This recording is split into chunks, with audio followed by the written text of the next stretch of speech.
الحمد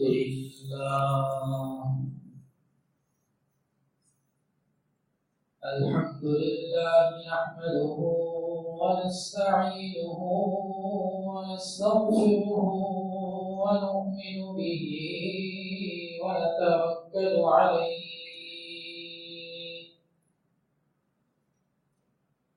ونعوذ بالله من شرور أنفسنا ومن سيئات أعمالنا من يهده الله فلا مضل له ومن يضلله فلا هادي له ونشهد أن لا إله إلا الله وحده لا شريك له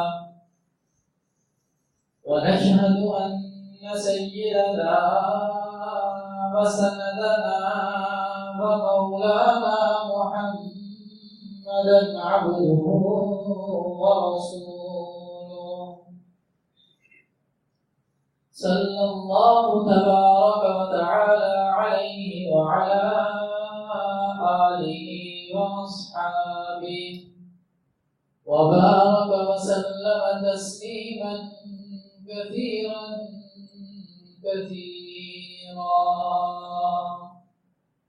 أما بعد فأعوذ بالله من الشيطان الرجيم بسم الله الرحمن الرحيم قد أفلح المؤمنون الذين هم في صلاتهم خاشعون آمنت بالله صدق الله مولانا العظيم وبلغنا رسوله النبي الكريم ونحن على ذلك لمن الشاهدين والشاكرين والحمد لله رب العالمين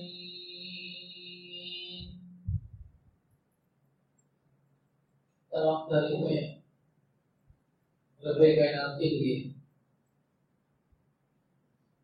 جس نے اس کا خانہ عالم کو وجود بخشا. درود و سلام جناب نبی کریم صلی اللہ علیہ وسلم پر جنہوں نے اس دنیا میں آ کر حق کا بول بالا کیا.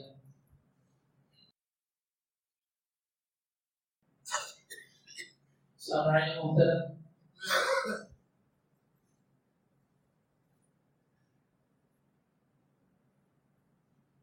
کامیاب مومنین کی علامات کا ذکر چل رہا تھا.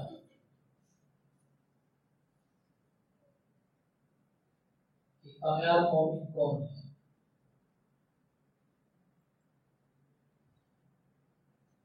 اب اس کو یوں بھی سمجھا جائے کہ وہ کون سی علامات ہیں جو کسی مومن میں ہوں گی تو وہ کامیاب ہوگا.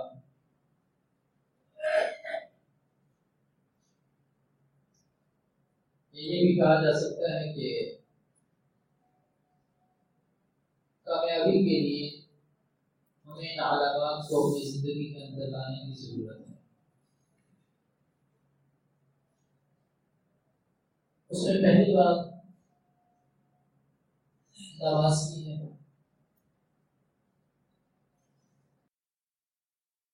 کہ اگر ہم کامیابی چاہتے ہیں تو ہماری زندگی کے اندر نماز کا ہونا بہت ضروری ہے.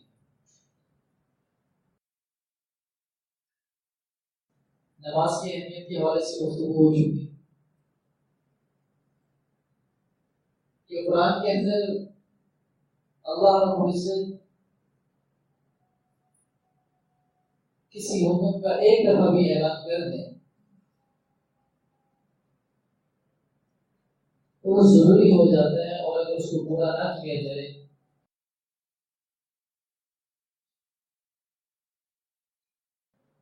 تو بہت بڑی خرابی کا باعث بنتا ہے. اور جس چیز کا ذکر قرآن ایک مرتبہ بھی کرتے تو اس چیز فرض ہو جاتی ہے. اب نماز کا ذکر اللہ رب العزت قرآن میں ایک مرتبہ کرتے تو نماز فرض ہوگی بات ادا،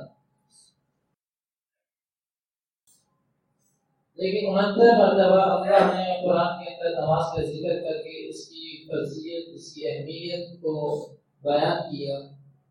یہ فرض تو ہے لیکن بہت ہی اہم فرض ہے.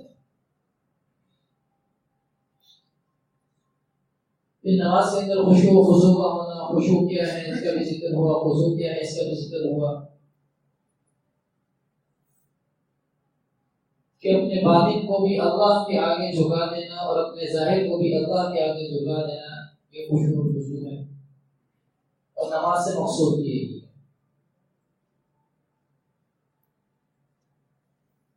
اب جو گفتگو چل رہی تھی وہ نماز کا ظاہری ڈھانچہ ہے کہ وہ کیسا ہونا چاہیے، اس حوالے سے گفتگو چل رہی ہے.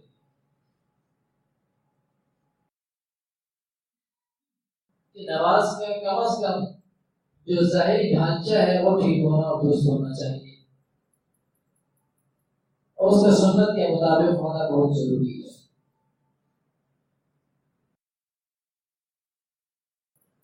اگر ظاہری ڈھانچہ درست نہیں ہے، اس نے تکبیر اولا کہی وہ بھی اپنے انداز کے ساتھ، ہاتھ باندھے وہ بھی اپنے انداز کے ساتھ، رکوع سجدہ اپنے انداز کے ساتھ کر رہے ہیں، تو یہ تو نہیں کہا جائے گا کہ نماز ہوئی نہیں، فرض ادا ہوا نہیں. لیکن اتنی بات ضرور ہے کہ سنت کا نور اس نماز کے اندر نہیں.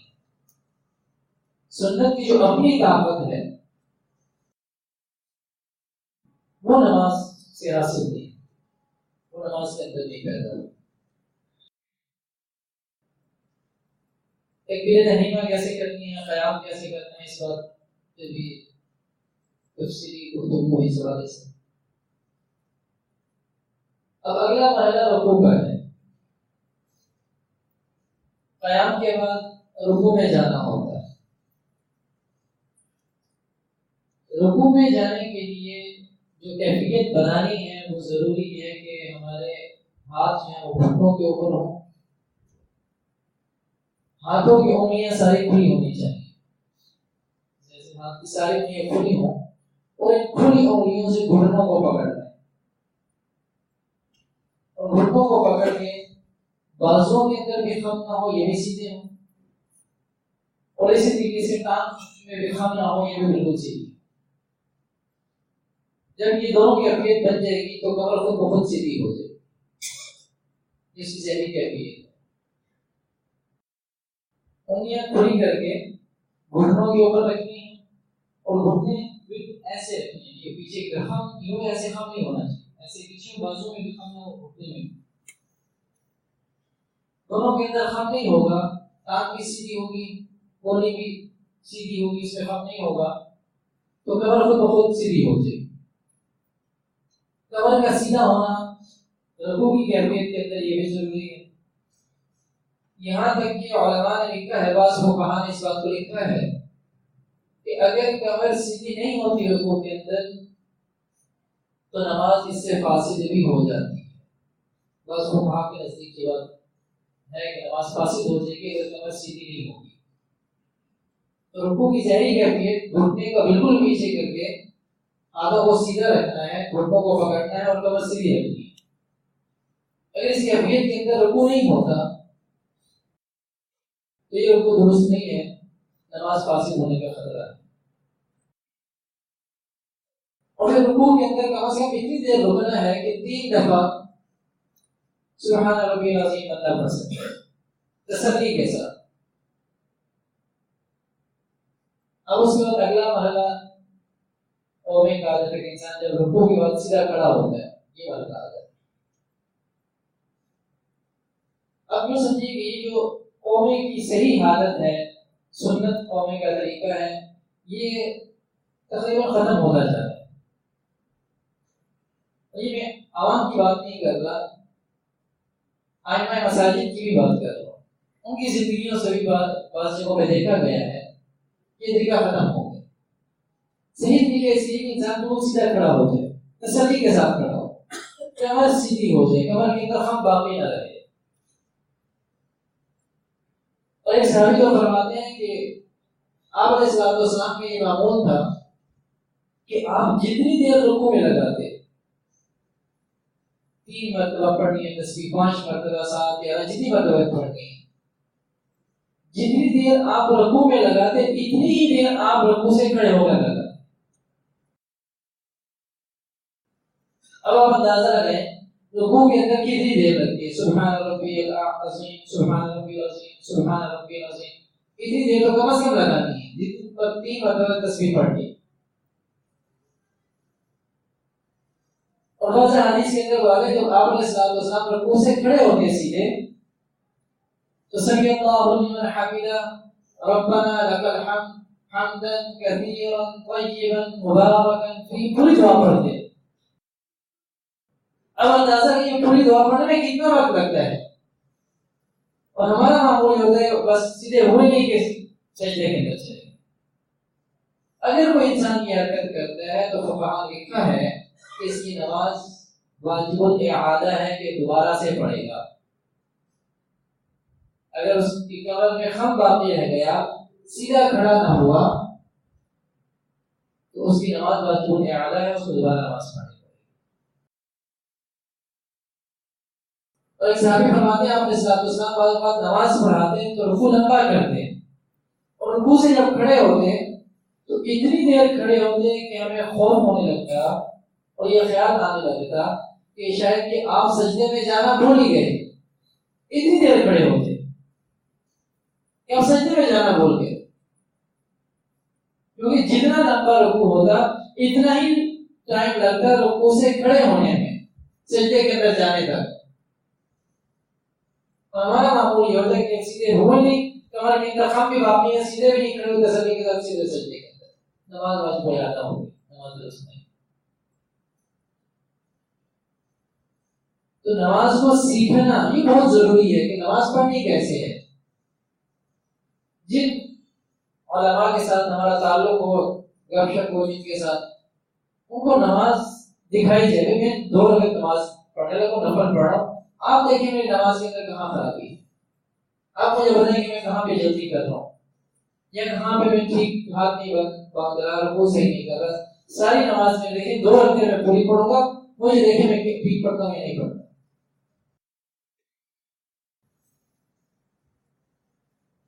ایک صحابی آئے، آپ علیہ السلام مسجد میں تشریف فرما تھے، آ کے نماز پڑھی، مشہور حدیث ہے۔ نماز پڑھنے کے بعد آپ علیہ السلام کے پاس آئے، آپ نے فرمایا کہ جا کر آپ نماز پڑھیں، آپ نے نماز نہیں پڑھی، وہ دوبارہ چلے گئے، جا کے پھر اسی طریقے سے نماز پڑھی جیسے پہلے پڑھ کے آئے تھے، پھر مجلس میں آئے، آپ نے پھر فرمایا جا کے نماز پڑھنی، آپ نے نماز نہیں پڑھی۔ ارجع فصلی فإنک لم تصلی، پھر چلے گئے، تیسری مرتبہ نماز پڑھ رہے ہیں، پھر واپس آئے، آپ علیہ السلام نے فرمایا کہ آپ نے نماز ٹھیک نہیں پڑھی، دوبارہ پڑھ کے آئے۔ اللہ کے رسول نماز کے اندر خرابی کیا ہے، مجھے نماز کیسی پڑھنی چاہیے؟ آپ علیہ السلام نے فرمایا کہ نماز قیام کرو تسلی کے ساتھ، آرام سے کھڑے ہو، رکوع تسلی کے ساتھ کرو، پھر قیام تسلی کے ساتھ کرو، پھر سجدے میں تسلی کے ساتھ جاؤ، پھر جلسہ تسلی کے ساتھ ہو، پھر دوسرا سجدہ بھی تسلی کے ساتھ ہو، اور پھر جو تشہد میں بیٹھو تو وہ بھی تسلی کے ساتھ ہو، اور پھر سلام آرام سکون سے پھیرو۔ تو صحابہ فرماتے ہیں کہ ہم نے اللہ کا شکر ادا کیا کہ آج ہم نے نماز آپ علیہ السلام کی زبان مبارک سے سیکھ لی کہ نماز کیسے پڑھیں، کہ جلدی جلدی میں نماز نہیں ہوتی۔ ہمارے یہاں کہتے ہیں جلدی جلدی نماز پڑھو پھر یہ کام بھی کر لیتے ہیں، ہونا یہ چاہیے کہ جلدی جلدی یہ کام کرو پھر تسلی سے نماز بھی پڑھ لیتے ہیں، اور جتنا ہوگا تسلی سے نماز پڑھ۔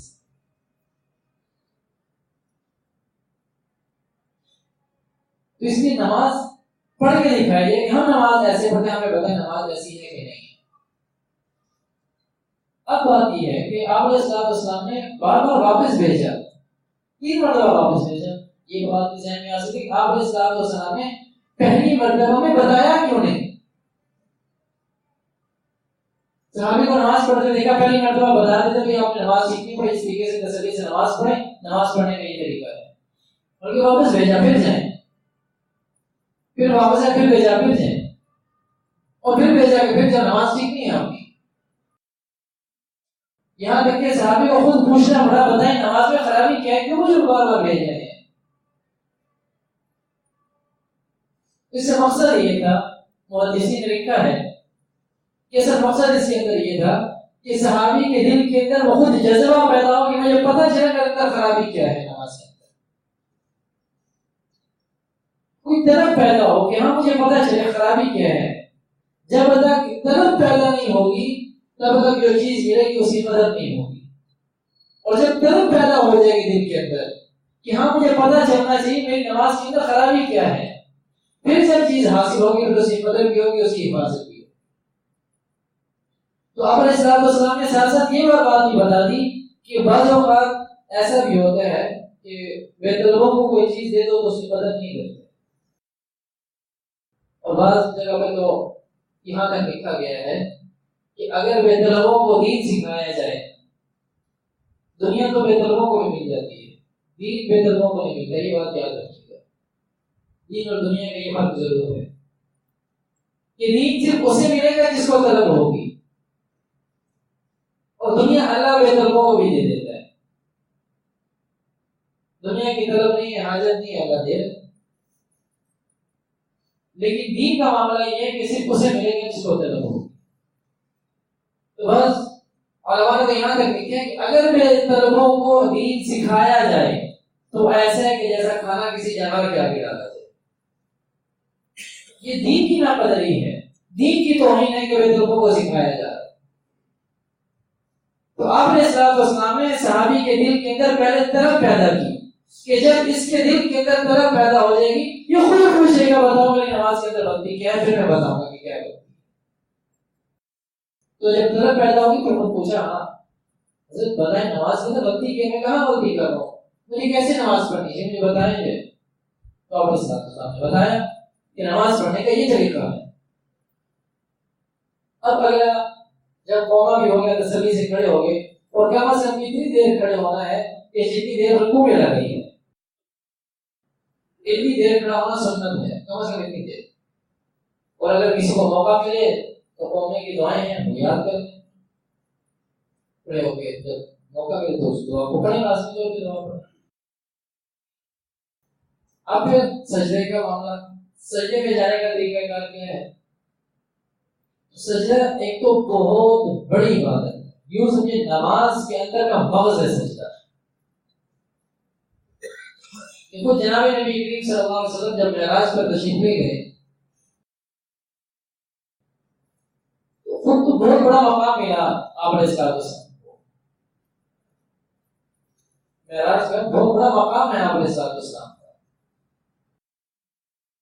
اب وہاں پر امت کے لیے کیا ہے بھائی، مجھے تو معراج مل گئی، مجھے تو بہت بڑا مقام مل گیا. امت کے لیے کیا ہے، امت کی مقام کیسے حاصل کرے، اس کے اندر شوق اور جذبہ کیسے پیدا ہو. تو نماز امت کو ملی یہ مومن کی معراج ہے. اور پھر مومن کی معراج کے اندر سجدہ وہ جگہ ہے جہاں پر اللہ کا قرب سب سے زیادہ حاصل ہوتا ہے اور ڈائریکٹ حاصل ہوتا ہے. خود اللہ قرآن میں فرمایا کہ واسجد وقترب، سجدہ کرو اور قریب ہو جاؤ، بس کوئی دوسری بات نہیں ہے اس کے اندر، کوئی لمبا چوڑا فلسفہ نہیں ہے. واسجد وقترب، سجدہ کرو اور قریب ہو جاؤ. حضرت مولانا فضل الرحمان صاحب بڑے بزرگ گزرے ہیں اللہ والے. حضرت مولانا شریف تھانوی رحمۃ اللہ علیہ ان کی زیارت کے لیے تشریف لے گئے،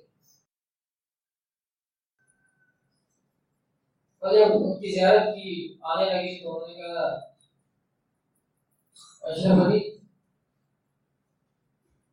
سجدہ جب کرتا ہوں میں سجدے میں جاتا ہوں، نماز میں سجدہ کرتا ہوں، سجدے میں چلا جاتا ہوں تو ایسا لگتا ہے جیسے اللہ نے پیار کر دیا.